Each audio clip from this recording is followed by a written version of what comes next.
Acharya Prashant ji is a Vedanta exegete, philosopher and social reformer, columnist and national best-selling author, and is recognized as the world's most followed spiritual leader. We are truly honored to have Acharya Prashant ji with us today.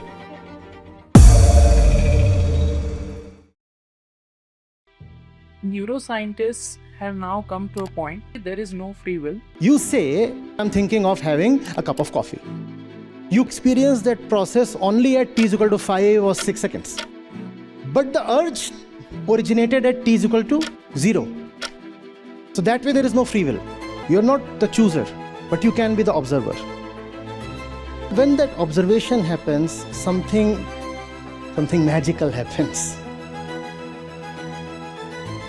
Very fresh, very original, obvious, effortless. It's a flow.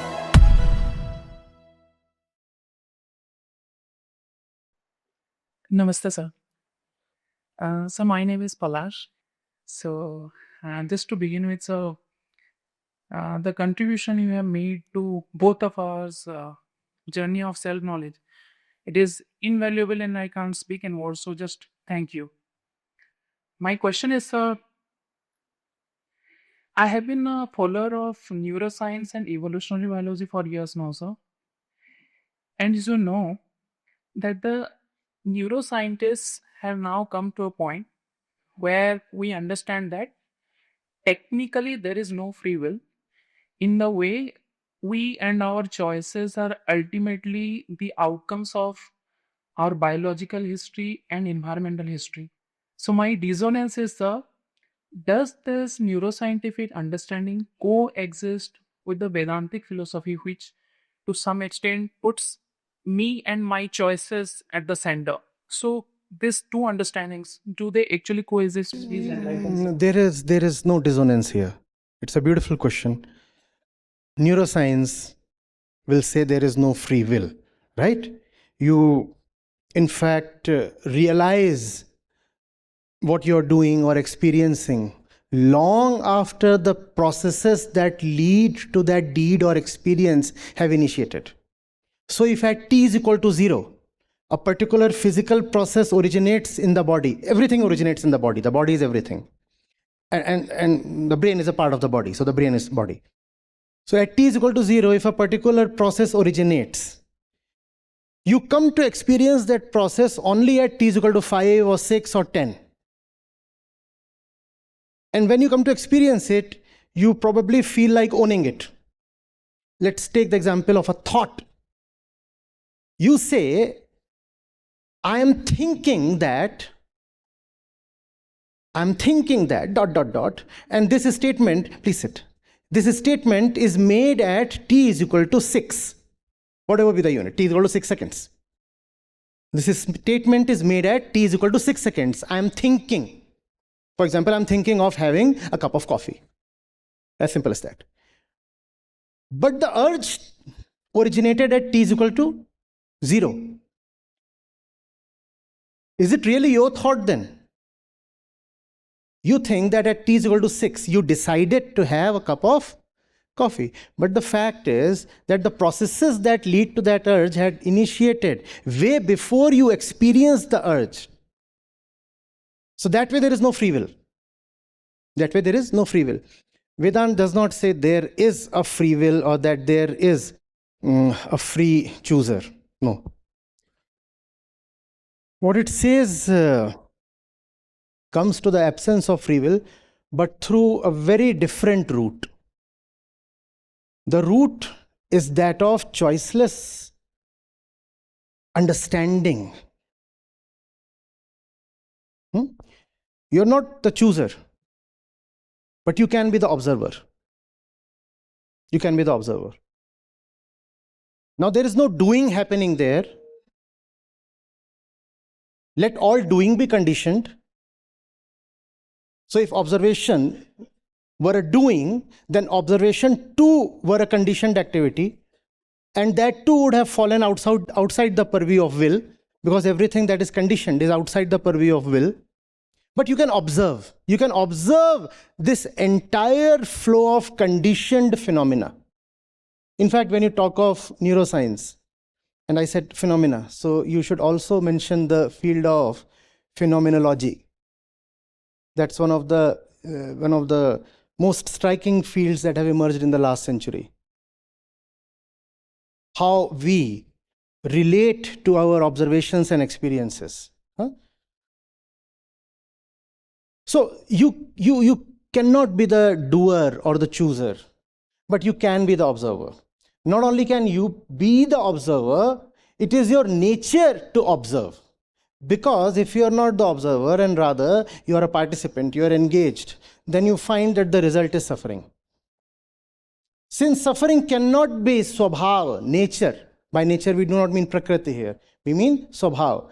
Since suffering cannot be swabhav by the very fact that one cannot dislike his swabhav and everybody dislikes suffering, so suffering cannot be swabhav. Swabhav is freedom from suffering. Observation is something that is at your very nature, because observation does not involve engagement, participation, doership, etc. Therefore, it cannot lead to suffering. Even if there is suffering, observation is just about observing the suffering, just witnessing it without getting engaged with it, without having a stake in it, And that is possible, that can be done. That is something that we have seen ourselves doing, or at least approaching the point where it happens, no? Aren't there moments when you are very, very attached to what you are in the middle of?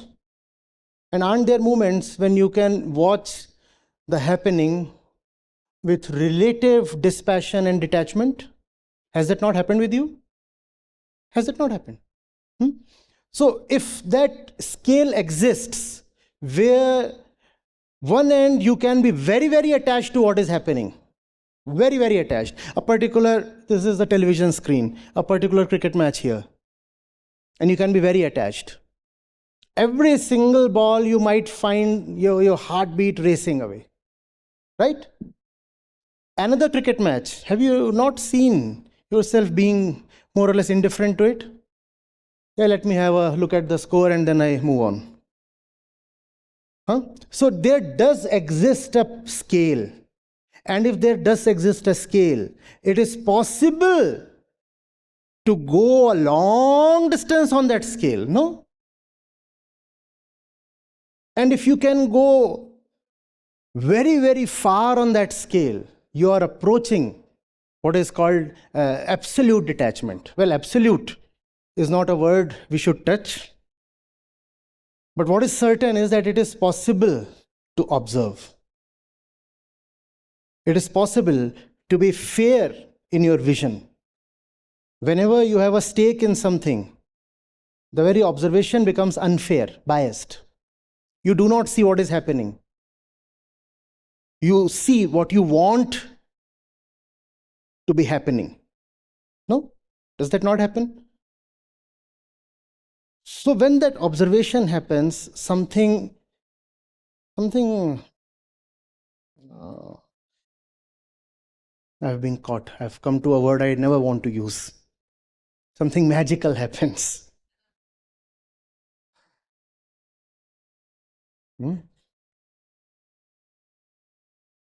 Very fresh, very original. Right, dharmic, samyak action flows effortlessly and choicelessly from there. So you do not need free will to come up with the right action. You simply need to be observant for the right action to happen by itself. Right action will never be a product of your choice. And choice, as you say, has already been invalidated by modern science. There is nothing called choice. But that's not such bad news. Because right action and right life are anyway products of choicelessness. So even if you say there is no choice, that doesn't disappoint me. Right action happens when you just don't see options. Not because you're an idiot, but because you are in love with the right one. Let there be 14 roads forking out from here. 14 different possible ways to go from here itself, this point, here. I know who I am. And since I know who I am, I'm in touch with myself. I don't deceive myself. Therefore, I do not see 13 of them. I see only. Now, this is choiceless living. This is choiceless living. Now, do not confuse it with someone who is so deeply enslaved that he is not allowed to proceed on 13 of those roads. Even he will have just one option, but that's an enforced option. That's very different from not seeing in love. By love, I mean clarity here. Let's not get... No, I didn't say love. I just simply said clarity. Clarity. Okay? Otherwise, we get into again the emotional field. And we'll have to then take another hour to understand that, what you call as love is just a thing of emotion. And in reality, love is not at all an emotion. But we'll get into that some other time. So getting it. You do not require choice. You require observation. You require to know. And then you don't have to choose. It's obvious. It's effortless. It's a flow. You won't even know that a decision has been made. Have you seen people torturing themselves over a decision that they have to make? For hours, weeks, months, years, what to do, which way to go. That's absence of self-knowledge, because you do not know who you are. So many things then speak to you. Everything appears to have a share of its attraction. That's lucrative and that tempts me. Next moment, something else starts calling you, beckoning you. And you are stuck. Does that happen? Spirituality is about knowing yourself so well that nonsense doesn't appeal to you anymore. And when nonsense doesn't appeal to you, what remains is the right way to go, and that's Dharma. Nothing else is Dharma. This is Dharma. Not to go the way of nonsense. And nonsense, identification of nonsense, will not come from common sense. It will come from a very determined, a very loving, a very aimless, a very purposeless observation of who you are. If you have decided to take pleasure in sleepwalking through life, then you will always be riddled with choices. So many choices, what to do? The easy way out then is to follow the crowd. Because I cannot decide for myself, so I'll do what everybody else is doing. Or let yourself be carried away. Let me simply fall asleep. Let the current carry me whichever way. That's not the way of Adhyatma. The way of Adhyatma is to live as if you don't exist to make a choice. As if all that had to be decided has already been decided. Appears mechanical, right? It's like enacting a script. And that terrifies people. I'll be left with no choice. What about freedom of choice? What about my fundamental rights? I need to choose. The most fundamental right is to be conscious. It's the most fundamental right and responsibility. Out of your consciousness emerge effortless decisions.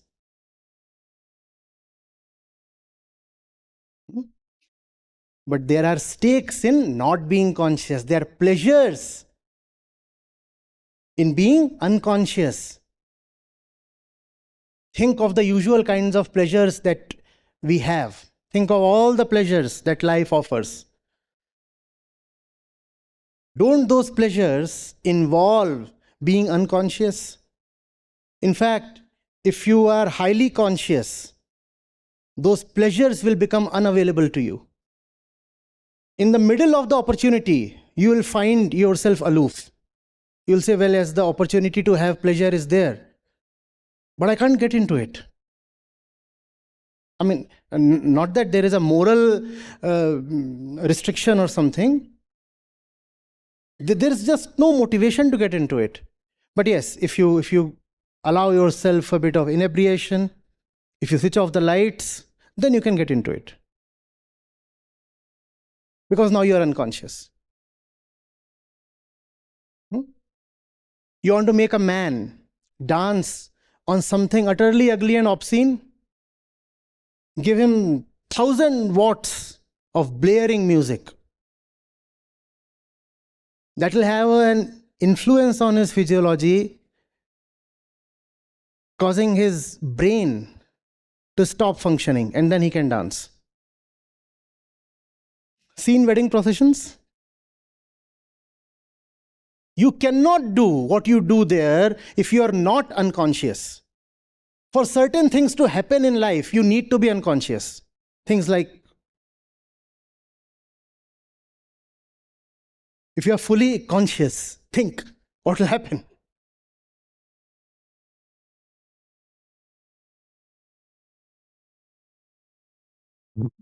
Getting it? Thank you, sir. Yeah.